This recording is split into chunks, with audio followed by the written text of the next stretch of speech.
4+4 offer.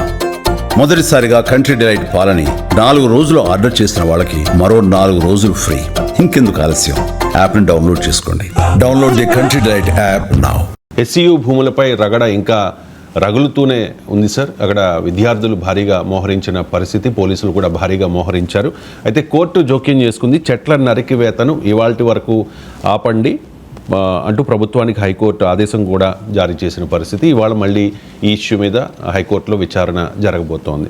So ఈ HCU భూములు మావంటే మావి అని చెప్పి ఒకవైపు హెచ్సియు, మరోవైపు ప్రభుత్వం వాదిస్తోన్న పరిస్థితి ఏంటి సార్ పరిష్కారం దీనికి? ఇప్పుడు అది హూ ఓన్స్ ద ల్యాండ్ అనేది ఇష్యూనే కాదు. అది లీగల్గా డాక్యుమెంట్లు ఉంటాయి, పక్క పెడదాం. అది ప్రభుత్వ భూమి మాది అంటోంది, దానికి కంపెన్సేషన్గా ఎస్సీకి ఇచ్చామంటోంది. లీగల్ ఇష్యూ కాదు అసలు. హూ ఓన్స్ ద ల్యాండ్ అనేది ఇష్యూనే కాదు. ఇష్యూ వల్ల for what purpose the land is to be used and what purpose the land is being used. అంటే ఇప్పుడు ఏ పర్పస్కు ఆ భూమి ఉపయోగపడుతోంది, దీన్ని ఏ పర్పస్కి ఉపయోగించబోతున్నారు, అది సమాజ హితానికి ఉపయోగపడుతుందా, ఈ మార్పు ఎందుకని ప్రభుత్వం చేయాలనుకుంటోంది, ఇది ఇష్యూ. ఇప్పుడు సో ఇందులో ఇప్పుడున్న ఈ ల్యాండ్ 400 ఎకరాల భూమి, దానికి నేను ముందే చెప్పినట్లు ఓనర్షిప్ అనేది ఇష్యూ కాదు. ఇప్పుడు అది వాటర్ బాడీస్తోని, చెట్లతోని, రకరకాల బయోడైవర్సిటీ, జీవ వైవిధ్యంతో ఉంది. దాన్ని అడవిని నిర్వచిస్తారా, నిర్వచించరా? నిర్వచించేప్పుడు ఇలా ఒక మంత్రి అన్నాడు, ఏది 3 చెట్లుంటే అడవి అవుతుందా, సో నెమలు తిరిగితే అడవి అవుతుందా, నెమలు తిరిగితే అడవి అవుతుంది అంటే హైదరాబాద్ అంతా అడవి. అసలు ఇది డిబేట్ కాదు, ఇది ట్రివియలైజింగ్ the debate. Supreme court Godavarman case అనుకుంటాను, ఆ కేసులో క్లియర్గా తీర్పు చెప్పింది, రెవెన్యూ ల్యాండ్స్ అయినా ఈవెన్ ప్రైవేట్ ల్యాండ్స్ అయినా దానికి అడవి స్వభావం ఉంటే డీమ్డ్ ఫారెస్ట్గా గుర్తించి డెవలప్ చేయాలని. సో అందువల్ల అక్కడ ఏవి ముంగిసలు తిరిగితే నెమ్మలు తిరిగితే అడవి అవుతుందా అని ఒకరు, 3 చెట్లు పెరిగితే అడవి అవుతుందా అని అది కాదు. అడవి కాదు, ఓకే, అడవి కాదంటే కొట్టిపడేస్తావా? లాజిక్ ఏంటి? ఇప్పుడు మంత్రుల స్థాయిలో అంత ట్రివియలైజ్ చేసి, అంత అవహేళనగా, ఇప్పుడు ప్రజల నిరసనను, పౌర సమాజ నిరసనను అవహేళనగా మాట్లాడితే అధికారంలో ఉన్నవారు ఇంకా రెచ్చగొట్టుడు కాదా? ఓకే, అది అడవి కాదు అంట నేను. పబ్లిక్ గార్డెన్స్ అడవి కాదు, కూల్చిపడేస్తావా? దాన్నంత బిల్డింగ్ కడతావా? కట్టేద్దామా? ఇందిరా పార్క్ అడవి కాదు, మొత్తం నీలమట్టం చేసేసి దాన్ని చదన్ చేసి అక్కడ బిల్డింగ్లు కడదామా? అలాగే మీకు కేవీఆర్ పార్క్ అడవి కాదు, అడవి అని అనలేం కదా, దాన్ని మొత్తం కులగొట్టి దాన్ని మొత్తం చదును చేద్దామా? సో అడవి కాదు, అడవి అవునా అనేది ఈ దీనికి ఎవరు ఓనర్ అసలు ఇది ఇష్యూనే కాదు. ఇష్యూ ఏంటంటే జీవ వైవిధ్యంతో కూడిన ఒక గ్రీన్ కవర్, గ్రీన్ వైవిధ్యం కూడా పక్క పెడదాం, ఈ గ్రీన్ కవర్ను ఉంచుదామా, తీసేద్దామా? ఒకవైపు ఏమో ప్రభుత్వంలో హరితహారం, ఈ ప్రభుత్వం కాకపోతే గత ప్రభుత్వం హరితహారం అనే కార్యక్రమాన్ని పెద్ద ఎత్తున చేపట్టి కోట్లు ఖర్చు పెట్టి 230 కోట్ల చెట్లు పెంచుతున్నామన్నారు. ఎన్ని మిగిలేదో తెలియదు. 100 కోట్లు ఖర్చు పెట్టేమో చెట్లు పెంచాలన్నది ప్రభుత్వ నిర్ణయాలు, ఉన్న చెట్లేమో నరికేయాలన్నది కూడా ప్రభుత్వ నిర్ణయాలు. అంటే మరి కోట్లు ఖర్చు పెట్టి చెట్టు పెట్టడం ఎందుకు, ఉన్న చెట్లు నరకడం ఎందుకు? అర్థం కాని లాజిక్ కదా. సో ప్రభుత్వ స్టేటెడ్ పొజిషన్ ఏంటి? ఇప్పుడు తెలంగాణ ప్రభుత్వ విధానం ఏంటి? నేషనల్ ఫారెస్ట్ పాలసీ 1988 ప్రకారము తెలంగాణలో అటవీ సాంద్రతను, ఫారెస్ట్ డెన్సిటీని, ఫారెస్ట్ కవర్ను 33% వరకు పెంచాలని లక్ష్యం. ఈ లక్ష్యానికి ఇప్పుడు ఈ 400 ఎకరాల్లో చెట్లు నరకడం ఉపయోగపడుతుందా? చెట్లు పెంచాలి అనే హరితహారాలు ప్రభుత్వాల లక్ష్యం. ఈ లక్ష్యానికి ఇప్పుడు ప్రభుత్వం చేస్తున్న పని జేసీపీలు బుల్డోజర్లు పెట్టి ఉన్న చెట్లు నరకడం ఉపయోగపడుతున్నాను నేను అనేది ప్రభుత్వ లక్ష్యమే. పోనీయండి, అది కాంగ్రెస్ ప్రభుత్వ లక్ష్యం కాదని చెప్పవనండి. అడవులు పెంచడం మా లక్ష్యం కాదు, గ్రీన్ కవర్ పెంచడం మా లక్ష్యం కాదు, ఇంకెక్కడన్నా గ్రీన్ కవర్ కనబడితే తీసిపడేయడమే మా లక్ష్యం, డెవలప్మెంట్ పేరిట అని చెప్పమండి. చెప్తారు అది ఎవరైనా? సో అందువల్ల ప్రభుత్వాలు ఏ పార్టీ ఉన్నా లక్ష్యం ఏంటి? క్లైమేట్ చేంజ్ ఒక పెద్ద సమస్యగా ముందుకు వస్తుంది. వాతావరణ మార్పు, రోజు రోజుకు టెంపరేచర్స్ పెరిగిపోతున్నాయి. ఇవాళ చూస్తున్నాం మన వడగాల్పులు. అన్ఫార్చునేట్లీ ప్రజలకు కూడా ఈ సీరియస్నెస్ లేదు. మనం ఇప్పుడు వేడిగాళ్ళ మీద మాట్లాడితే నా యూట్యూబ్ ఛానల్లో 3,000 మంది చూశారు. అదే వేడివేడి పాలిటిక్స్ గురించి మాట్లాడితే 3 లక్షలు చూస్తాను. అంటే ప్రజలకే పర్యావరణం మీద ప్రేమ లేకపోతే ఎట్లా అనేది నాకు ఆవేదన. సో సో వేడిగాళ్ళ మీద మాట్లాడితే అసలు ఎవరికి ఇంట్రెస్ట్ లేదు, వేడి రాజకీయాలు ఇంట్రెస్ట్. సో ఇది సమాజంలో కూడా ఈ ధోరణి ఉంది. ఇదే ప్రభుత్వాలకు అడ్వాంటేజ్ అవుతుంది.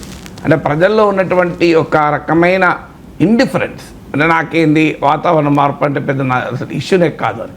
సో అలాంటి అంశాలు మనకు ఏమైనా వేడివేడి రాజకీయాల మీద ఉన్న ఆసక్తి, పర్యావరణపరమైన పరిరక్షణ ఏంటి, దాన్ని జరుగుతున్న నష్టం ఏంటి, దీనివల్ల ఏమవుతుందంటే అది ఒక డిబేటబుల్ పాయింట్గా ఉండడం లేదు. మీడియా ఒక ఎజెండాను సెట్ చేసి సమాజంలో ప్రభుత్వ వ్యవస్థలపై ఒత్తిడి తెస్తాయి. అది తేవాలంటే ప్రజలకు ఆసక్తి ఉండాలి. హీట్ వేవ్ గురించి మాట్లాడితే ఎవరు చూడకపోతే, ఎవరు చదవకపోతే మీడియా కూడా దాన్ని పట్టించుకోదు. మీడియా కూడా వేడివేడి రాజకీయాలు పట్టించుకుంటుంది. సో దానివల్ల ప్రభుత్వాల మీద ఒత్తిడి పెరగదు. సో ప్రభుత్వం ఈవెన్ ఇప్పుడు ఎస్సీలో విద్యార్థులు వచ్చి పోరాటాలు చేస్తే అది ఇష్యూ అయింది తప్ప కేవలం పర్యావరణం కొరకైతే ఇష్యూ అయ్యేదా? దాంట్లో రాజకీయాలు చేయలే వరకు ఇష్యూ అయినాయి. రోజు ఆ రాజకీయాలు లేకపోతే ఇష్యూ అయ్యేదా? సో అన్ఫార్చునేట్ ఏంటంటే సమాజం యొక్క దృష్టి కూడా ఈ వాతావరణ మార్పు పైన పడాల్సినంతగా పడడం లేదు. సో నేను అనేది ఏంటంటే మీరు ఇవాళ వాతావరణ మార్పు వల్ల మహానగరాలు కాంక్రీట్ అరణ్యాలు అయితే ఇంకా ప్రమాదకరం కదా. మహానగరాల్లో లంగ్ స్పేస్ కూడా లేకుండా పోతుంది కదా. మీకు ఎక్కడైనా సిటీస్లో ఇంకా ఎక్కువ అవసరం గ్రీన్ కవర్, ఎందుకంటే సిటీలో జనసాంద్రత ఉంటుంది. ఎక్కడైతే జనసాంద్రత ఉంటుందో, ఎక్కడైతే concrete occupation of land area అంటే భూమిలో ఎక్కువ భాగం కాంక్రీట్ అయి ఉంటుందో, ఎక్కడైతే గ్రీన్ హౌస్ గ్యాసెస్ ఎమిషన్ పెరుగుతుందో, ఎందుకంటే ఇక్కడ ఆఫీసులు ఉంటాయి, ఎయిర్ కండిషనర్లు వాడుతుంటాం, వాహనాలు వాడుతుంటాం, మన గ్రీన్ హౌస్ గ్యాసెస్ ఎక్కువ వదులుతాం. సో అక్కడే చెట్లు అవసరం. మీ చెట్లు ఊర్లో చెట్లు 4 అవసరం ఉంటే ఇక్కడ 4000 అవసరం. ఎందుకు అవసరం అంటే నేను చెప్పిన ఈ 3-4 కారణాలు. ఒకటి, మన గ్రీన్ హౌస్ గ్యాసెస్ ఎమిషన్ సిటీస్లో ఎక్కువ ఉంటాయి, ఎందుకంటే వాహనాల రద్దీ ఎక్కువ, భవనాలు నిర్మాణం ఎక్కువ, మీకు జనసాంద్రత ఎక్కువ, హ్యూమన్ వేస్ట్ ఎక్కువ, అన్నీ ఎక్కువ కదా మనకి ఇక్కడ. సో ఇలాంటి ప్లేస్లో నీకు ఎక్కువ చెట్లు అవసరం. వాటర్ సింక్ ఏరియా తక్కువ, ఎందుకంటే నీరు భూమిలో లోపలికి ఇనికిపోతేనే మనం ఏమైనా భూగర్భ జలాలు వాడగలం. ఒకవైపు ఇంకుడు కుంటలు పెడుతూ ఉంటాం, సహజమైన ఇంకుడు కుంటలేమో తీసి పడేస్తాం. ఇంకుడు గుంటలేమో లక్షల కోట్లు ఖర్చు పెట్టి ఇంకుడు గుంటలు తయారు చేస్తుంటాం. దానిపైన పెద్ద చర్చలు జరుగుతుంటాయి. కానీ వాటర్ సింక్ ఏరియా కదా ఇది. ఇప్పుడు మీకు ఇక్కడ పర్యావరణవేత్తలు చెప్పేది ఏంటంటే, మీకు ఈ ఏరియాలో పక్కనే హైరైజ్ బిల్డింగ్స్ దరిదాపుల్లో ఉన్న ఆ గచ్చిబౌలి ప్రాంతాల్లో హైరైజ్ బిల్డింగ్స్ ఉన్న దగ్గర ఉన్న వాటర్ గ్రౌండ్ వాటర్ టేబుల్ కన్నా ఈ ఏరియాలో ఇప్పుడు ఈ 400 ఎకరాల్లో 50% గ్రౌండ్ వాటర్ టేబుల్ ఎక్కువ ఉంది. అక్కడ 10.6 మీటర్స్ ఉంటే ఈ హైరైజ్ బిల్డింగ్ ఇక్కడ మోర్ దెన్ 15 మీటర్స్ ఉంది ground water table. So ground water table ఎక్కువ ఉంది, ఎందుకంటే ఇది వాటర్ సింక్ ఏరియా, అంటే నీరు ఇనికిపోయటానికి స్కోప్ ఉన్నటువంటి ప్రాంతం. సో అలాంటి వాటర్ సింక్ ఏరియాలో ఒకవైపు ఏమో నీటి ఎద్దడి పెరుగుతున్నది. ఆశ్చర్యంగా ఉంటాయి ప్రభుత్వాల విధానాలు. 1000 కోట్లు ఖర్చు పెట్టి చెట్లు నడుస్తాం, ఉన్న చెట్లు నరుక్కుంటాం. లక్షల కోట్లు పెట్టి ఇరిగేషన్ ప్రాజెక్టులు కట్టుకుంటాం, ఉన్న భూగర్భ జలాలు అడుగంటి పోతుంటే చూస్తూ ఊరుకుంటాం. లక్షల కోట్లు పెట్టి నీళ్లు తెచ్చుకునేందుకు, ఉన్న భూగర్భ జలాలు లేకుండా చేసుకునేందుకు చెట్లు నరికి ఈ వాటర్ సింక్ ఏరియాస్ను నాశనం చేసి ఆ కాస్తంత బయోడైవర్సిటీ ఉన్న ఏరియాలను నాశనం చేస్తే ఉన్న వాటర్ ఏమో గ్రౌండ్లో ఇనకదు, బాగా మళ్ళీ ఎక్కడో గోదావరి నుంచి కృష్ణా నుంచి హైదరాబాద్కు నీళ్ళు పట్టుకొస్తాం. అసలు లాజిక్ ఉంది ఇక్కడ. ఒక ప్రభుత్వం చేసే పనులలో ఈ ప్రభుత్వం ఆ ప్రభుత్వం కాదు. మీరే ఒకవైపు లక్షల కోట్లు ఇరిగేషన్ ప్రాజెక్టుల మీద ఖర్చు పెడతారు, వాటర్ ప్రాజెక్ట్స్, మరోవైపు గ్రౌండ్ వాటర్ లేకుండా చేస్తారు ఈ చెట్ల నరికి. అది ఎట్లా కరెక్ట్ అవుతుంది? సో ఒకవైపు ఇవాళ మనం చూస్తున్నాం కదా ఢిల్లీ పరిస్థితి, యమునా నదిని కలుషితం చేసుకున్నారు. యమునా నది ఢిల్లీలో ప్రవహించే పాత్ర తక్కువ, ఏరియా తక్కువ, కానీ ఢిల్లీలోనే యమునా నది కాలుష్యం ఎక్కువ. ఇలా యమునా ఢిల్లీలో ఏమున్నది, ఆఖరికి ఏ పరిస్థితికి వచ్చాం, ఒక ఆడ్ ఈవెన్ అంటే ఒకరోజు ఒక నెంబర్ కార్లు ఉంటే ఇంకో రోజు ఇంకో నెంబర్ కార్లు పోవాలి. ఎయిర్ ప్యూరిఫైయర్లు కొనుక్కొని బతుకోవాల్సిన కర్మ పడుతుంది పౌరులకు. అది హైదరాబాద్లో కూడా తెచ్చుకుందామా? ఎయిర్ ప్యూరిఫైయర్లు కొనుక్కుంటే తప్ప బతకలేని పరిస్థితి. సో ఎయిర్ ప్యూరిఫైయర్లు కొన్ని రోజులకు మన ఆక్సిజన్ సిలిండర్లు పెట్టుకొని ఢిల్లీలో నడవాల్సినటువంటి పరిస్థితికి నెట్టివేయ పెడుతున్నాం. దీన్ని హైదరాబాద్లో కోరుకుందామా? ఒకసారి ఢిల్లీలో ఉన్న పరిస్థితి ఇవాళ మనం కళ్ళారా చూస్తున్నాం కదా. హైదరాబాద్కు ఇన్వెస్ట్మెంట్ రావాలన్న ఇప్పుడు బ్రాండ్ హైదరాబాద్ ఫ్యూచర్ సిటీ అంటున్నారు. ఫ్యూచర్ సిటీ కావాలని రేవంత్ రెడ్డి ప్రభుత్వం అయినప్పుడు హైదరాబాద్ ఫ్యూచరే లేకుండా చేస్తామా? సో హైదరాబాద్కున్న సమశీతోష్ణ పరిస్థితే హైదరాబాద్కు ఇన్వెస్ట్మెంట్ రావడానికి కారణం. హైదరాబాద్కున్న డిజాస్టర్ రెసిలియన్సే హైదరాబాద్కి ఇన్వెస్ట్మెంట్ రావడానికి కారణం. ఇప్పుడు మీరు హైదరాబాద్కి ఇన్ని రీసెర్చ్ ఇన్స్టిట్యూషన్స్ ఎందుకు వచ్చాయి, హైదరాబాద్కి ఎందుకు ఇంత మిలిటరీ డిఫెన్స్ ఫెసిలిటీస్ వచ్చాయి, హైదరాబాద్కి ఎందుకు ఇంత ప్రభుత్వ రంగ సంస్థలు వచ్చాయి, హైదరాబాద్కి ఇంత భారీ ఎత్తున పెట్టుబడులు వచ్చాయి. దీనికి ఉన్న మౌలికమైన లక్షణం ఇక్కడ ఉన్నటువంటి టెంపరేచర్, ఇక్కడున్న క్లైమేటు, ఇక్కడ ఉన్నటువంటి సోషల్ లైఫ్, ఇవేవి చెడగొట్టుకున్నా మనకి ఇన్వెస్ట్మెంట్ రాదు. సో ఇక్కడ నీకు ఈ డైమెన్షన్స్ అన్నీ మనం వదులుకుంటే వీ లూజ్ ది అడ్వాంటేజ్ కదా. మీకు ఒకవైపు ఏమో మూసీని రెజనరేట్ చేస్తామని 1,00,000 కోట్లు 1,50,000 కోట్లు అంటున్నారు. అయ్యా నేను ప్రభుత్వాన్ని అడిగేది, రేవంత్ రెడ్డి ప్రభుత్వాన్ని అడిగేది సూటి ప్రశ్న ఏంటంటే ఈ 400 ఎకరాలు మూసీ రిజనరేషన్ జోన్లో ఉందా లేదా? నేను చదివింది పర్యావరణవేత్తలు చెప్తున్నది ఏంటంటే అది మూసీ రిజనరేషన్ జోన్ అంటే మూసీ నదిలో నీళ్లు పెరగటానికి ఉపయోగపడే ప్రాంతంలో ఉంది అని అంటున్నారు. లేదని చెప్పండి, అభ్యంతరం లేదు. మరి ఉంటే మరి మూసీకి నీళ్లు రావాల్సిన ప్లేసెస్ అన్ని వికారాబాద్ అడవుల నుంచి మొదలుకొని కంచగచ్చిబౌలి వరకు ఉన్న చెట్లన్నీ నరికెత్తే మూసీ ఎట్లా రిజనరేట్ అవుతుంది చెప్పండి? మీకు అవకాశం ఉంటుందా? ఇలా మీరు పైన ఇంటి పైన సింటెక్స్ ట్యాంక్ తీసేసి పైప్ లైన్ల కనెక్షన్ ఇస్తే నీళ్ళు వస్తాయా? సో ఆ సింటెక్స్ ట్యాంక్ ఉంటేనే కదా నీళ్ళు వచ్చేది. సో కింద ఒక బోర్ ఉండి ఆ బోర్ నుంచి వాటర్ పైన సింటెక్స్ ట్యాంక్స్లో నింపితేనే కదా నీళ్ళు వచ్చేది. సో బోర్ వేయకుండా నువ్వు సింటెక్స్ ట్యాంక్స్ కట్టుకొని పైప్ లైన్లు పెట్టుకుంటే వాటర్ వస్తుందా? ఎడికలు వస్తుందా వాటర్ చెప్పండి? వాటర్ నీకు నీళ్ళే లేకుంటే మూసీ రిజర్వేషన్ ఎక్కడిది? నీళ్ళు వచ్చేటువంటి ప్రాంతం ఏది? అట్లీస్ట్ ఇప్పుడు మూసీ పరివాహక ప్రాంతం రాష్ట్ర ప్రభుత్వ విధానం కనుక, మూసీ పునర్జీవం చేయించడం రాష్ట్ర ప్రభుత్వ విధానం కనుక కన్జర్వేషన్ జోన్గా మూసీ పరివాహక ప్రాంతం అంటే మూసీని రిజర్వేట్ చేస్తానికి ఉపయోగపడేటువంటి ల్యాండ్నన్నా మీరు దాని యూజ్ మార్చకూడదు కదా. లేకపోతే మూసీ రిజర్వేషన్ వృధా అవుతుంది. నువ్వు మూసీని డెవలప్ చేసి ఏం చేస్తావు? నీళ్ళే రాకపోతే నీళ్ళు లేని మూసీ కావాలా, నీళ్ళున్న మూసీ కావాలా? మీరు సౌత్ కొరియాకి వెళ్ళారు, ప్రభుత్వం విలేకరులను తీసుకెళ్లారు. సౌత్ కొరియాలో ఇట్లా చెట్లు నరికినరా? ఇట్లా మూసీ పరివాహక ప్రాంతంలోనో లేదా మూసీ రిజర్వేషన్ జోన్లో చెట్లు లేకుండా సౌత్ కొరియాలో చేశారా? సియోల్ నగరంలో ఉన్న పార్టీ చూపెట్టారు కదా. ఇప్పుడు మూసీ రిజర్వేషన్కు సౌత్ కొరియా నుంచి మొదలుకొని లండన్ థేమ్స్ వరకు చూపెట్టారు. సో లండన్లో కానీ సౌత్ కొరియాలో కానీ ఒక నదిని రిజర్వేట్ చేయాలనుకున్నప్పుడు ఆ నదిలోకి నీళ్ళు వచ్చేటువంటి ప్రాంతాన్ని మీరు చెట్లు లేకుండా మీరు కొట్టేసి డ్రై ల్యాండ్ చేశారా, వెట్ ల్యాండ్ ఉంచారా? ఒక్కసారి వెళ్ళి మళ్ళీ ఒకసారి లండన్ వెళ్ళి సౌత్ కొరియా వెళ్ళి చూద్దాం. అంటే ప్రభుత్వ విధానాలకే కాంట్రడిక్టరీ. నేను ఇప్పుడు ఇన్ని ఉదాహరణలు చెప్పాను మీకు హైదరాబాద్ నగరంలో ఒకవైపు తెలంగాణలో 33% ఆఫ్ ద ల్యాండ్ ఏరియాను ఫారెస్ట్గా మార్చాలన్నది నేషనల్ ఫారెస్ట్ పాలసీ 1988 ప్రకారం ప్రభుత్వ లక్ష్యం. The state of the forest report ప్రకారం తెలంగాణ భూమిలో భూ విస్తీర్ణంలో 24.35% ఫారెస్ట్ ఏరియాగా ప్రకటించబడింది. వాస్తవంగా ఇది ఫారెస్ట్గా ఉంటుందా అంటే డౌటే. పేరుకు ఆన్ పేపర్ ఫారెస్ట్ ఏరియా, దాన్ని మొదలు డెవలప్ చేసుకోవాలి. హైదరాబాద్ నగరంలో ఉన్నది 9.47%.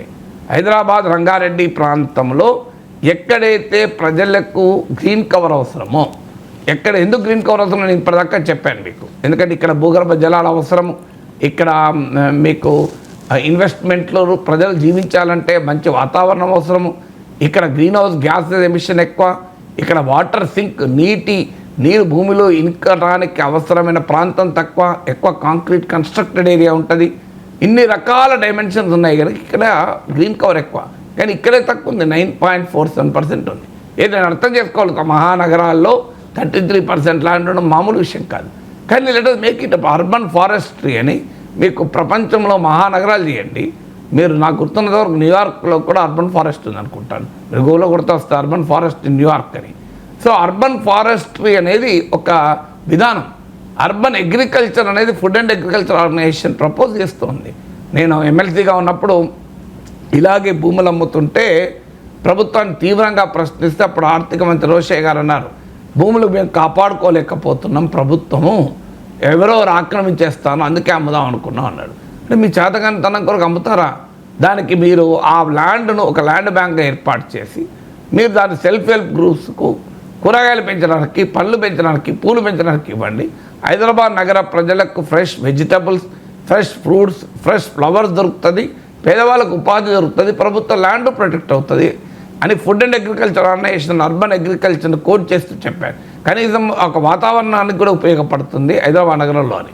అంటే ప్రభుత్వము ఈ ఒకవైపు చెట్టు నాటుతూ అడవులు పెంచాలని లక్ష్యం పెట్టుకుంటూ నీటి కొరకు బోలెడన్ని ప్రాజెక్టులు కడుతూ మూసీ రిజర్వేషన్ లాంటివి, మరోవైపు ఏమో ఉన్న చెట్లను నరికేసుకుంటే, ఉన్న గ్రీన్ కవర్ నాశనం చేసుకుంటే, ఉన్న పర్యావరణాన్ని విధ్వంసం చేస్తే, ఉన్న జీవ వైవిధ్యాన్ని నాశనం చేస్తే ఇది కాంట్రడిక్టరీ కాదా ప్రభుత్వ విధానాలకు?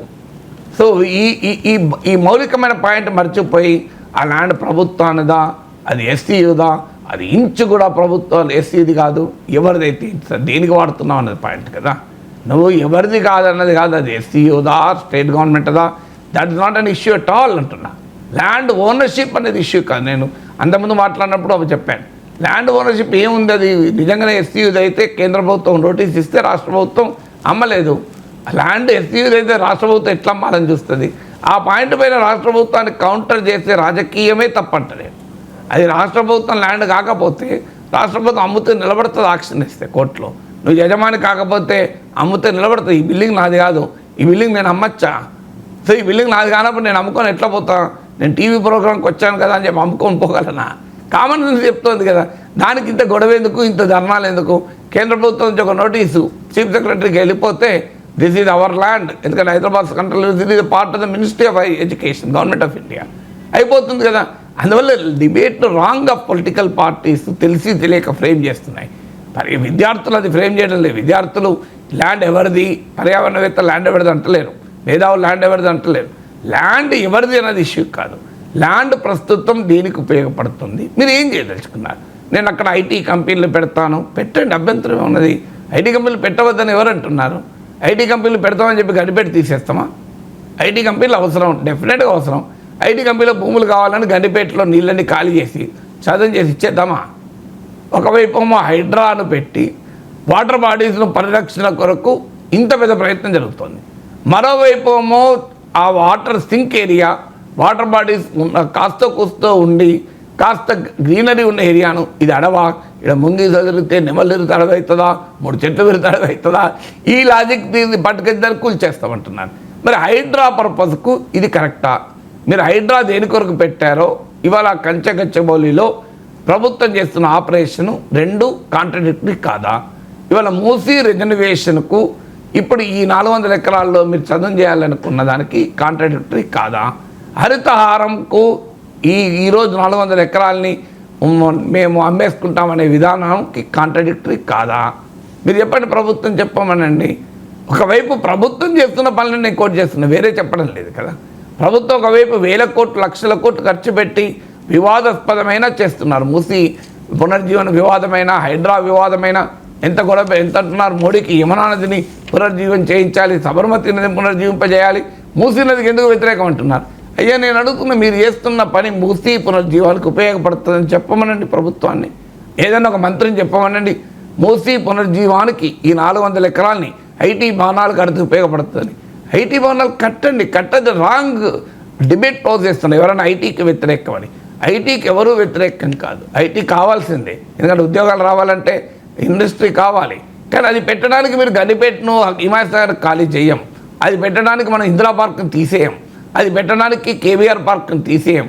ఇప్పుడు అభివృద్ధి కావాలి కదా, దండకారణ్యాన్ని నరికేసుకుంటామా? మీకు గుర్తుండే ఉంటుంది, దండకారణ్యంలో యురేనియం మైనింగ్ కావాలి అంటే అది కేసీఆర్ ప్రభుత్వం అధికారంలో ఉన్నప్పుడు కాంగ్రెస్ పోరాడలేదా దానికి వ్యతిరేకంగా? మరి యురేనియం అవసరం లేదా మనకు? అణువిద్యుత్ అవసరం లేదా? యురేనియం అవసరం లేదు, అణువిద్యుత్ అవసరం లేదు చెప్పమనండి. నా మన్మోహన్ సింగ్ ప్రభుత్వమే కదా అణు ఒప్పందం కుదుర్చుకున్నది అమెరికాతోని. మరి అణువిద్యుత్ కావాలని ఒకవైపు అంటూ యురేనియం వద్ద దండకారాన్ని మొత్తం క్లీన్ చేసి పడేద్దాం, యురేనియం మైనింగ్ చేద్దామంటే ఒప్పుకుంటామా? ఎందుకు ఒప్పుకోం? మరి దండకారాన్ని నేను అడుగుంటే ఎలా? ముంగీతలు ఏమి ఉపయోగపడతాయి, పెదపులు ఏమి ఉపయోగపడతాయి, నెమళ్ళు ఏమి ఉపయోగపడతాయి, లేళ్ళు ఉపయోగపడతాయా? మనకు యురేనియం కావాలి కదా అని అంటే అర్థం ఉందా చెప్పండి? ఇది అలాగే ఉంది. ఐటీ బిల్డింగ్లు వద్దా, ఉద్యోగాలు వద్దా అంటున్నారు. నేను అడుగుతున్నది అదే, కాంగ్రెస్ పార్టీ ఎందుకు మరి దండకారణ్యంలో యురేనియం మైనింగ్ వ్యతిరేకించింది? యురేనియం వద్దా మనకు? యురేనియం వద్దా? మనకు కావాల్సింది నెమళ్ళేనా? నెమళ్ళు, ముంగీతలు, మీకు పెద్ద పుల్లు ఇవెందుకు యురేనియం కావాలి కదా, అణు విద్యుత్ అనే లాజిక్ ఏమైనా కరెక్ట్ అవుతుందా? అందువల్ల ప్రభుత్వము పౌర సమాజంతో ఇనిషియేట్ చేయాల్సింది ఏంటంటే ఇది ఏ ల్యాండ్ యూస్ సమాజ హితానికి ఉపయోగపడుతుందా, ప్రభుత్వమే అనుసరిస్తున్న మూసీ పునర్జీవము, హరితహారము, అటవీ ప్రాంత అభివృద్ధి ఈ లక్ష్యాలకు ఉపయోగపడుతుందా, వాటర్ బాడీస్ ప్రొటెక్షను ఈ లక్ష్యాలకు ఉపయోగపడుతుందని చెప్పండి, నాకు అభ్యంతరం లేదు. ఈ లక్ష్యాలు వదులుకుందామా చెప్పండి. దానివల్ల డిబేట్ రాంగ్గా పోజ్ చేయకూడదు. డిబేట్ అడుగుతుందంటే Hyderabad needs green cover, Hyderabad needs lung space, హైదరాబాద్ను ఢిల్లీగా మార్చుకోకుందాం, కాలుష్య కాసారంగా హైదరాబాద్ను మార్చకుండా జాగ్రత్త పడదాం. ఇంతకు మించి దీంట్లో ఇష్యూ లేదు. ఇష్యూ ల్యాండ్ ఎవరు ఓనర్ అనేది ఇష్యూనే కాదు.